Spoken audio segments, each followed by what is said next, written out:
ठीक है। तो जब आपका डिफ्लेक्शन 0 होगा, गैल्वेनोमीटर 0 रीडिंग दिखाएगा, उस टाइम जब आपका गैल्वेनोमीटर क्या दिखाएगा, 0 रीडिंग, मतलब जब आपका IG 0 हो जाएगा तो आपका क्या हो जाएगा, जब IG 0 होगा तो आपका जो R/S का रेशियो है वो किसके बराबर हो जाएगा, P/Q के बराबर, और P/Q की जगह क्या रख देंगे, L/100 - L के बराबर हो जाएगा। ठीक है। L तो आपने, ये L इसकी लेंथ है, L इसकी लेंथ है, और L तो आप मेजर कर लोगे ना स्केल से, L तो आपने स्केल से मेजर कर लिया, और R आपको पता ही है, R तो क्या है, रेजिस्टेंस है नॉन रजिस्टर की, इसका तो आपको पता है कि आपने कितनी रेजिस्टेंस का रजिस्टर बॉक्स लगा रखा है, ये आपको पता है। तो इस यहाँ से हम क्या निकाल लेंगे, S निकाल लेंगे।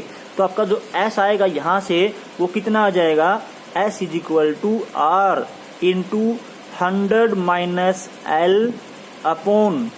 - L/L, ये आपका S आ जाएगा।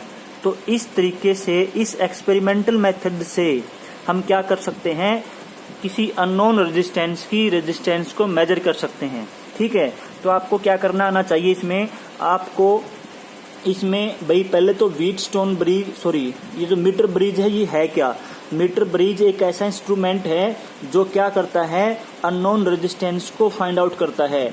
उसके बाद इसका प्रिंसिपल क्या है, किस प्रिंसिपल पे ये बेस्ड है, it based on the principle of Wheatstone bridge, Wheatstone bridge principle पे ये काम करता है। फिर आपको इसका अच्छे से डायग्राम बनाना आना चाहिए, इसकी जो कंस्ट्रक्शन है वो आनी चाहिए, और इसमें कुछ पॉइंट्स आपको लिखने हैं जो जो आपने यहाँ पे बनाया है। उसके बाद आपको इसकी वर्किंग लिखनी है।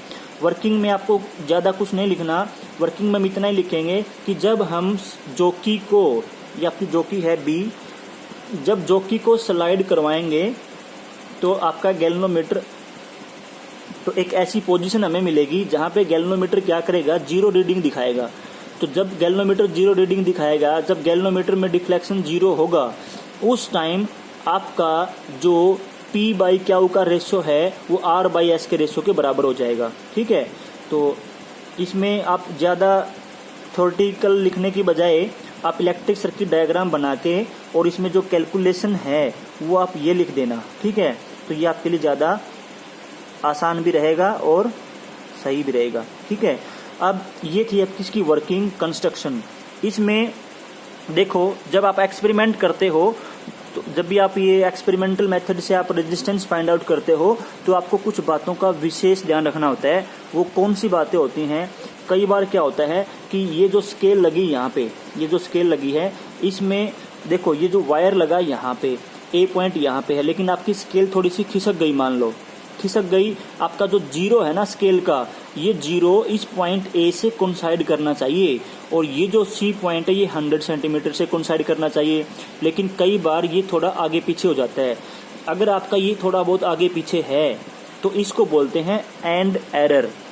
आपके जो मीटर ब्रिज में क्या है, एंड एरर हैं। तो एंड एरर क्या होता है, देखो एंड एरर को देख लेते हैं हम एक बार।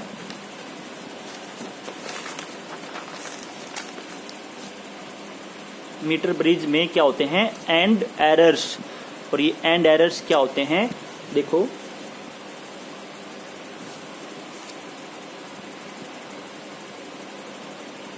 मीटर ब्रिज में एंड एरर्स होते हैं। एंड एरर, ये एंड एरर क्या होता है कि जो 0 का मार्क है स्केल के ऊपर, वो आपका कहाँ पे होना चाहिए, वो आपका मतलब आपकी जो स्केल है वो वहीं से स्टार्ट होनी चाहिए, स्केल की 0 से कोइंसाइड करना चाहिए। If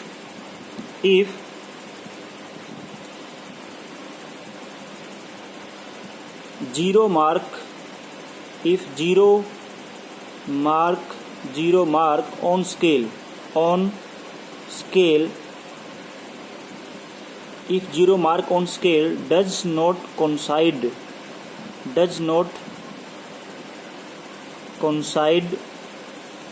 with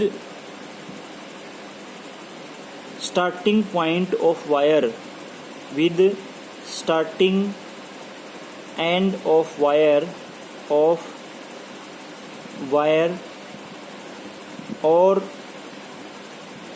the 100th mark on scale does not coincide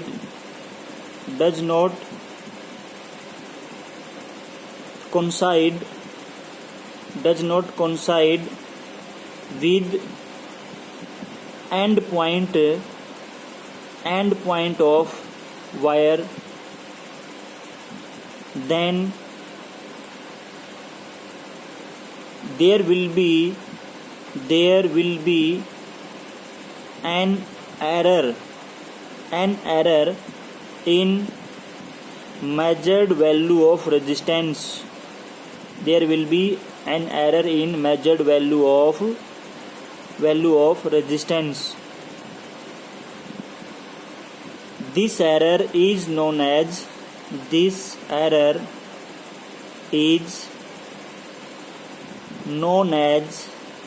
and error. इसको क्या बोलते हैं? एंड एरर बोलते हैं. ठीक है. अब ये एंड एरर है, इसको कैसे रिमूव करें? सबसे पहले तो हमें इस चीज का ध्यान रखना चाहिए कि आपका बिल्कुल एक दूसरे से वो कोइंसाइड कर रहे हैं या नहीं कर रहे. 0 स्टार्टिंग पॉइंट से और एंड पॉइंट पे 100 का जो मार्क है वो कोइंसाइड करने चाहिए. अगर उसमें कुछ एरर फिर भी मिस मैचिंग है उसमें, तो आप उसको कैसे दूर कर सकते हो? एरर को हम क्या करेंगे? We can remove this error. We can remove this error by interchanging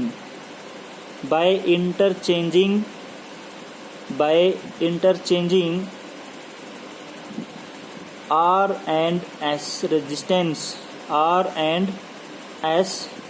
register, जो S और R रजिस्टर आपने लगाए थे, आपने R लगाया था नॉन रेजिस्टेंस का बॉक्स और S लगाया था जिसकी आपको रेजिस्टेंस फाइंड आउट करनी है. तो एक बार उनको इंटरचेंज कर दो. मतलब एक बार आपने पहले रीडिंग ले ली कि आपका लेफ्ट में कौन था? R था, राइट में आपका S था. फिर आप दूसरी रीडिंग ले लो, एक उससे आपने एक बार रीडिंग ले ली, फिर आप रीडिंग ले लो उनको इंटरचेंज करके. तो उससे क्या हो जाएगा? उससे उसमें जो एरर आएगा ना वो आपका रिमूव हो जाएगा. तो we can remove this error by interchanging R and S register. The final reading we will consider final reading by taking average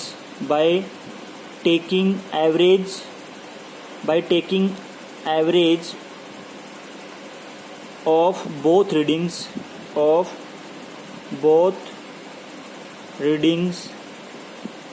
तो दोनों जो रीडिंग्स होंगी उनकी एवरेज जो होगी ना वो हमारी फाइनल रीडिंग होगी और उसमें कोई एंड एरर नहीं होगा. ठीक है. तो ये था आपका मीटर ब्रिज. और मीटर ब्रिज पे न्यूमेरिकल्स की प्रैक्टिस करनी है आपको. काफ़ी अच्छे न्यूमेरिकल्स बनते हैं, काफ़ी इंपॉर्टेंट है बोर्ड पॉइंट ऑफ व्यू से भी और कंपटीशन पॉइंट ऑफ व्यू से भी. Okay, thank you.